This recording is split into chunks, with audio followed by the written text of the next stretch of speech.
Baliho, banner, spanduk, dan bendera berjajar di titik-titik jalan utama maupun juga di gang kecil di DKI Jakarta.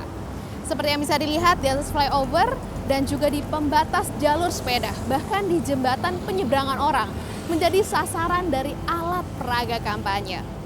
Ini bukan hanya masalah estetika, namun juga terkait dengan keselamatan para pengguna jalan. Sebenarnya bagaimana aturan yang dibuat terkait dengan alat peraga kampanye? Sementara untuk alat peraga kampanye, kita sudah berkoordinasi juga dengan pemerintah daerah, termasuk juga Bawaslu, lalu juga Polda Metro Jaya untuk menetapkan yang namanya SK mengenai lokasi pemasangan alat peraga kampanye di wilayah Provinsi DKI Jakarta. Isinya apa sih keputusan 363 itu?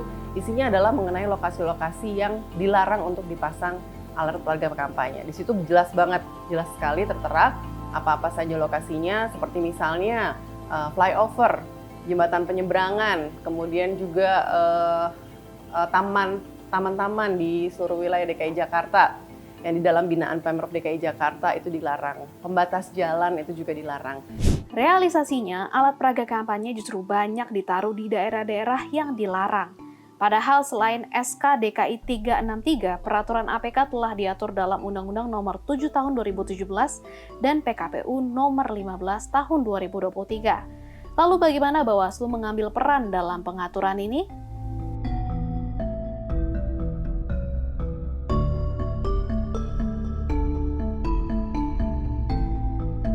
Ya kalau mau dicopot semua dong, jangan hanya satu pasangan tertentu.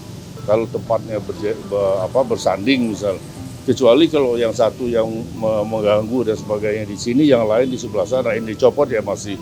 Tapi ketika ada bersebelahan, berjejeran, itu kan wajar kalau masyarakat menilai bahwa ini adalah satu perbuatan dan satu keberpihakan. Jika membandingkan dengan negara lain, Jepang misalnya, saat musim kampanye tiba, poster kandidat dengan berbagai tagline dan warna-warni partai politik pendukung tidak akan ditemukan di sepanjang jalan. Penyelenggara pemilu sudah menyediakan sarana khusus untuk memajang poster seluruh kandidat.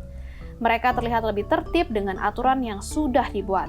Bila ada yang melanggar, para kandidat sendiri yang merasa malu karena tidak bertanggung jawab dengan perbuatannya. Lalu, di era digital saat ini, apa yang mendasari penentuan alat peraga kampanye?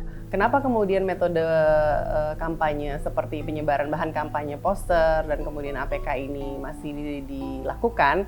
Jadi kalau untuk membuat peraturan di level nasional, itu kan kita nggak bisa hanya mempertimbangkan satu wilayah saja.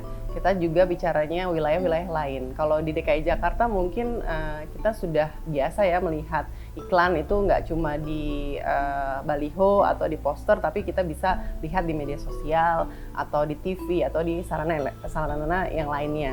Tapi lain halnya dengan teman-teman kita mungkin yang tinggalnya di daerah-daerah yang aksesnya sulit untuk internet atau ada keterbatasan untuk informasi. Jadi memang media-media yang paling efektif untuk sosialisasi memang masih berupa poster dan juga APK gitu kan. Meskipun pemilu adalah pesta demokrasi yang mengajak masyarakat untuk turut berkontribusi, namun apakah esensi dari alat peraga yang membahayakan diri?